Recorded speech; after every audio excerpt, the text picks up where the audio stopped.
Hello বন্ধুরা, সবাই কেমন আছো? আশা করছি সবাই খুব ভালো আছো এবং আমিও বেশ ভালোই আছি। বিশেষ করে আজকে তো খুব ভালো আছি, কারণ সকালবেলায় উঠে স্নান-টান করে তো রেডি, তোমরা দেখতেই পাচ্ছ। আর আজকে যাব হচ্ছে কি কালীবাড়ি, বিষ্ণুপুর কালীবাড়িতে আজকে যাব। আমি, বোনের একটা ফ্রেন্ড আর আমাদের গপুকে নিয়ে যাব। ফার্স্টে তো প্ল্যান করিনি যে গপুকে নিয়ে যাব, পরে বোন বলল চল গপুকে নিয়ে যাই, কোনো অসুবিধা হবে না, একসঙ্গে যাব, কোনো প্রবলেম নেই, ঠিক নিয়ে যেতে পারবো। আর এখানে গপুর মুখটা একটু ঢেকে গিয়েছিল, ফার্স্টে বুঝতে না পারলেও পরে আবার বোন ঠিক করে দেয়। আর শাড়ি পরে আমাদের দুই বোনকে কেমন লাগছে প্লিজ একটু কমেন্টে জানিও। আসলে শাড়ি পরার বুদ্ধিটা পুরোটাই আমার বোনের। বোনই বলল চল শাড়ি পরে যাই, কোনো অসুবিধা হবে না, ভালো লাগবে দেখতে। যাই হোক না কেন, তারপর তো বাড়ি থেকে বেরিয়ে পড়ি। রাস্তায় গিয়ে টোটো নিই, টোটো নেওয়ার পর আর কোনো ক্লিপ নিইনি। আর এখানে যেতে যেতে তো গপুকে টোটোয় ঠান্ডা লাগবে, তো ওই জন্য টুপিটা পরিয়ে দিচ্ছিলাম, কারণ ঠান্ডা লাগলে তখন অসুবিধা হবে। তাই কি আর টুপিটা পরিয়ে দিচ্ছিলাম। তারপর বাসে উঠে বললামই তো কোনো ক্লিপ নিইনি, কারণ আর নেওয়া হয়নি ক্লিপটা বাসে উঠে। তারপর এসে এখানে আমরা সোজা ডালা কিনছিলাম। এখানে মানে এক একটা ডালা এক এক রকম প্রাইসের আছে, তোমরা যেমন নিবে।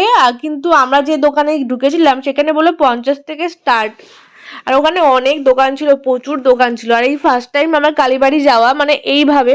এর আগে একদিন গিয়েছি, কিন্তু ঠাকুরের মানে মায়ের দর্শন পাইনি, তার আগে চলে এসেছি। মানে যখন যাই সে টাইমে মন্দির বন্ধ থাকে, আমরা ঠিক সেই টাইমে গিয়েছিলাম, বাট দর্শন পাইনি। তারপরে এই আমাদের ডালা নেওয়ার পর সোজা আমরা লাইনে যাই, আর প্রচুর পরিমাণে লাইন ছিল। মানে আমার জীবনে প্রথম এত বড় লাইনটা দেখা। যাই হোক না কেন, লাইন অতিক্রম করে, দীর্ঘ লাইন অতিক্রম করে তারপর আমরা পুজো দিই।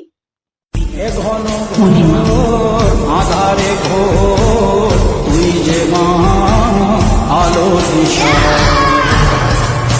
বেশ অনেকটাই ভিড় থাকার কারণে আমি খুব একটা ভালো ক্লিপ নিতে পারিনি। যাই হোক না কেন, অনেক দীর্ঘ অতিক্রম করে পুজোটা দিয়েছিলাম, অনেক কষ্ট করে লাইন দাঁড়িয়ে। আর কষ্ট না করলে তো মাকে একদমই পাওয়া যাবে না, তাই কষ্টটাই আগে।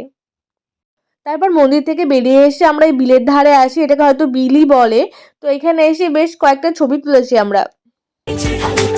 रूप हूँ तेरे धूप हूँ तू सूरज है मन का मेरे या घनी मैं हूँ रोशनी अब चलती हूँ ढलती हूँ तुझको ही था मेरे पहर तू कहे ठहर तो जाऊँ नगर से तेरे हर घड़ी मुश्किलों भरी क्यों लगती है जो भी गुजरती है दिन तेरे तू मिले तो सिलसिले हो वो शुरू जो है खुदा की रज़ा।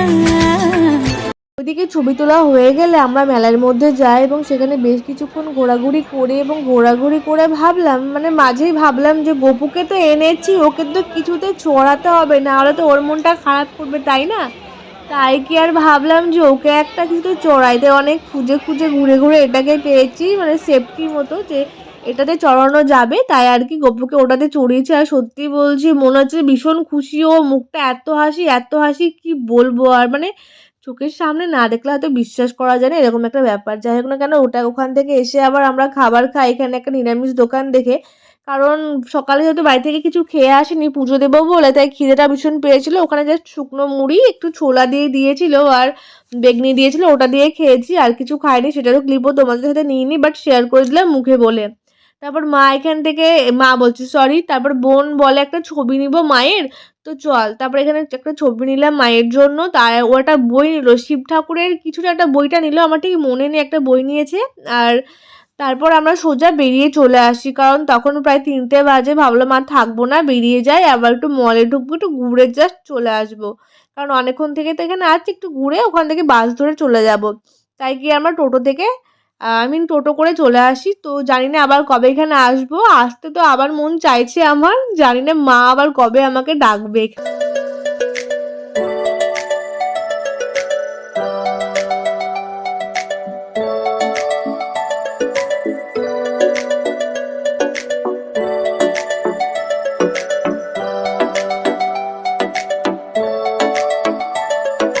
ভাল লাগে হাঁটতে তোর হাত ধরে, ভাবনা তোর আসছে দিন রাত ধরে। করে আমরা সোজা বাস স্ট্যান্ডে আসি। বাস স্ট্যান্ডের পাশে একটা মল থাকায় ভাবলাম ওখানে থেকে ঘুরে আসি। ঘোরাও ঠিক না, আমার একটা জিনিস দরকার ছিল, ওটাই ভাবলাম দেখি যাই পাই কিনা, কিন্তু কপাল খারাপ থাকায় সেটাও আর পেলাম না। তাই কি আর কিছুটা ঘোরাঘুরি করে আবার বেরিয়ে এসে সোজা বাস ধরি, কারণ সেই সকালে এসেছি আর সারাদিন চলে গেল। বাড়ি যেতেও দেরি হবে, কারণ এখান থেকে বাড়ি যেতে আমাদের প্রায় 1.5 ঘন্টা লাগবে, আবার ওইটুকু হাঁটতে হবে, ভীষণ জ্বালা। তাই ভাবলাম যে সোজাসুজি বাসে যাই, বাড়ি পৌঁছাতে পারলে বাঁচি। যাই হোক না কেন, ভিডিওটা এখানে শেষ করলাম। ভালো লাগলে লাইক কমেন্ট শেয়ার সাবস্ক্রাইব করে দিও।